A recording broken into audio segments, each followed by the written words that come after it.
Eto guys, hirap ka bang huminga dahil sa mucus? Para sa maradong ilong at dun sa tao na laging ganito. Yung pakiramdam mo hindi natatanggal yung mucus na nakasabit dyan sa lalamunan mo. Okay, ito ay magandang paraan. Ginagawa ko to 3 times a week. Iniinom ko to. So far naman okay ang ano. Kung ikaw ay pakiramdam mo parang bigat na bigat yung iyong baga, ito, maganda sa'yo to. 3 ingredients lang. Una, luyang dilaw. Okay? Luyang dilaw.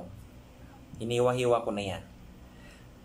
Tingnan nyo yung mga luyang dilaw na binibili nyo ha. Dapat yung luyang dilaw, yung, ayan o, nag-iiwan ng kulay sa kamay. Okay? Kasi may mga luyang dilaw na kahit anong gawin mo, hindi nakapit. So, hindi ko sinasabi na ano, basta tingnan nyo yung talagang luya na dilaw.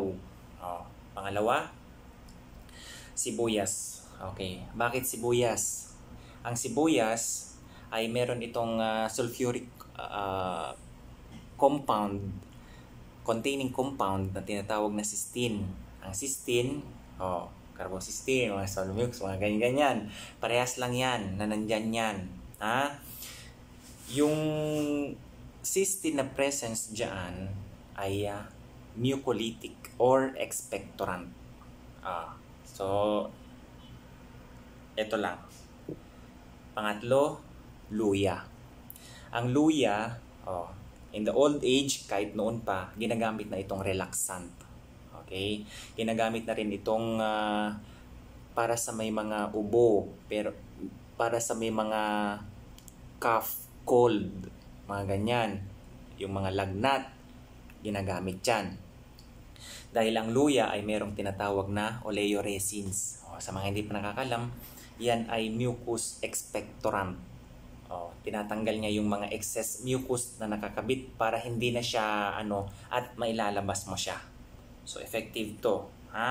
Kung ikaw ay laging hingal na hingal diyan dahil parang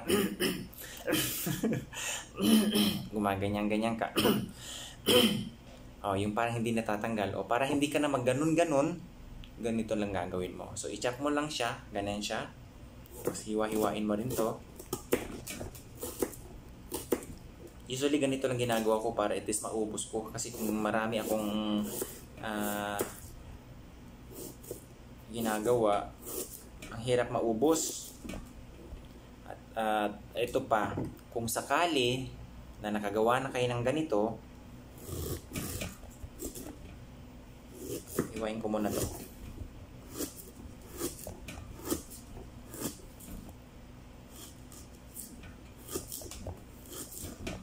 Itong luya din, sa totoo lang, maganda ito na kung ikaw ay may masakit na kasukasuan.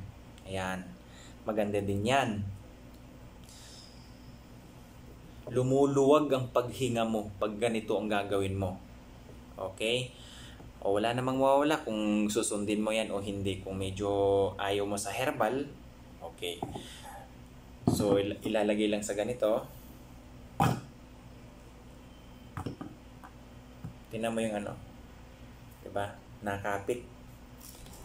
Tapos lagyan mo ng tubig. Okay, pakuluan mo.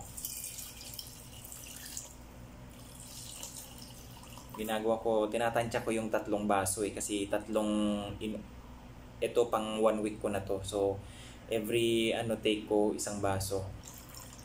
Yung normal lang na baso. Tapos kapag meron ka ng ganitong na-prepare, kung meron ka dyang honey, pwede mo dyang lagyang honey. Mas matapang yun na mucus expectorant din. Okay? Marami ang benefits ng mga to.